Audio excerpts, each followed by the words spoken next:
ولا تجہروا لہ بالقول کجہر بعضکم لبعض ان تحبط اعمالکم وانتم لا تشعرون۔ ایک مسلمان کے لیے، کلمہ پڑھنے والے کے لیے حق یہ ہے، حکم یہ ہے، فرض یہ ہے، واجب یہ ہے کہ وہ اللہ کے نبی علیہ الصلاۃ والسلام کے نام مبارک کا بھی ادب کرے۔ چہ جائے کہ کوئی اٹھ کے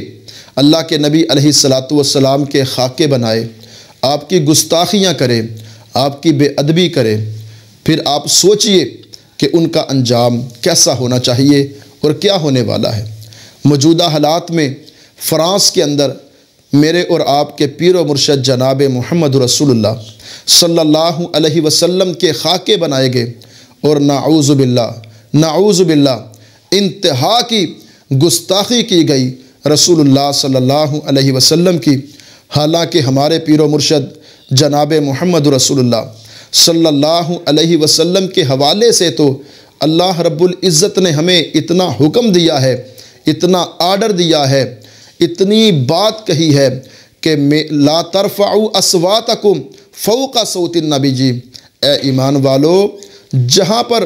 اللہ کے نبی علیہ الصلاۃ والسلام کی بات آ جائے، آپ کی آواز آ جائے، اتنا ادب کرنا ہے، اتنا احترام کرنا ہے کہ اللہ کے نبی علیہ الصلاۃ والسلام کی آواز سے تمہاری آواز اونچی نہ ہو، آپ کی بات سے تمہاری بات اونچی نہ ہو، کہیں کوئی ایسا جملہ نہ بولا جائے، اس طرح آواز نہ دی جائے کہ میرے نبی علیہ الصلاۃ والسلام کی گستاخی ہو، پھر فرانس کے اندر اس طرح کے معاملات کیا جائیں۔ میرا اور آپ کا، پوری امت مسلمہ کے نوجوانوں کا یہ حق بنتا ہے ہم اپنے پیارے پیغمبر علیہ الصلاۃ والسلام کی سیرت کو اجاگر کریں، اللہ کے نبی علیہ الصلاۃ والسلام کے کردار پر عمل پیرا ہو کر، آپ کی سیرت پر عمل پیرا ہو کر، اور آپ کی سیرت کے نعرے لگا کر، آپ کی سیرت اور کردار کو بیان کر کے پوری دنیا کو بتلایا جائے کہ امت مسلمہ ابھی زندہ ہے۔ اللہ کے فضل سے ہم اپنے نبی کا ادب کرنا بھی جانتے ہیں اور اپنے پیارے پیغمبر علیہ الصلاۃ والسلام کا ادب و احترام کروانا بھی جانتے ہیں۔ اگر کوئی زبان سے سمجھے گا تو ٹھیک ہے، ورنہ انشاءاللہ میدان جہاد ہے، ہم گردنیں اڑا دیں گے ان لوگوں کی کہ جو لوگ اللہ کے نبی علیہ الصلاۃ والسلام کی کسی حوالے سے بھی گستاخی اور بے ادبی کرنے والے ہیں۔ ہمارے پیارے نبی علیہ الصلاۃ والسلام تو اتنے پیارے ہیں، اتنے عرفہ ہیں، اتنے اعلیٰ ہیں کہ اللہ رب العزت نے ان کے نام کے آداب بھی ذکر کیے ہیں، جن میں سے ایک ادب جو پہلے ہم ذکر کر آئے ہیں کہ جہاں پر اللہ کے نبی علیہ الصلاۃ والسلام کا نام مبارک آئے، اللہ کے نبی علیہ الصلاۃ والسلام کو آواز دینے کی بات آئے تو اس طرح آواز نہ دو جس طرح تم آپس میں ایک دوسرے کو آواز دیتے ہو۔ اللہ کے نبی علیہ الصلاۃ والسلام کے آداب میں سے، آپ کے نام مبارک کے آداب میں سے ایک ادب یہ بھی ہے کہ اللہ کے نبی علیہ الصلاۃ والسلام کا نام مبارک آئے تو فوراً ہر مسلمان، ہر امتی بغیر کسی فرقہ واریت کے آپ سے پیار اور محبت کا اظہار کرتے ہوئے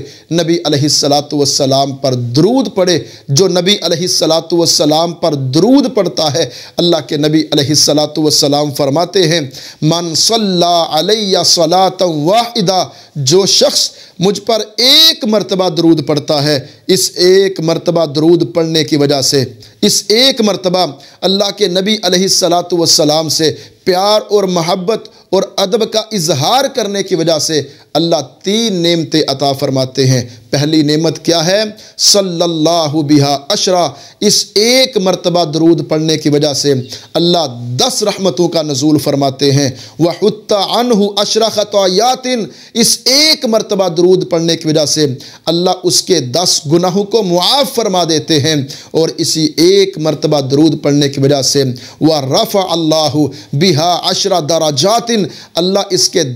درجات کو بلند فرما دیتے ہیں۔ اللہ رب العزت سے دعا ہے اللہ ہمیں ہر میدان کے اندر اپنے پیارے پیغمبر علیہ السلام کی حرمت کا، آپ کی عزت کا، آپ کے احترام کا دفاع کرنے کی توفیق عطا فرمائے، اور جب تک زندہ رہیں اللہ ہمیں نبی علیہ السلام کی سیرت، کردار، اخلاق کو اپناتے ہوئے زندگی بسر کرنے کی اللہ توفیق عطا فرمائے۔ وَأَقُولُ قَوْلِي هَذَا أَسْتَغْفِرُ اللَّهَ لِي وَلَكُمْ وَلِسَائِرِ الْمُسْلِمِينَ۔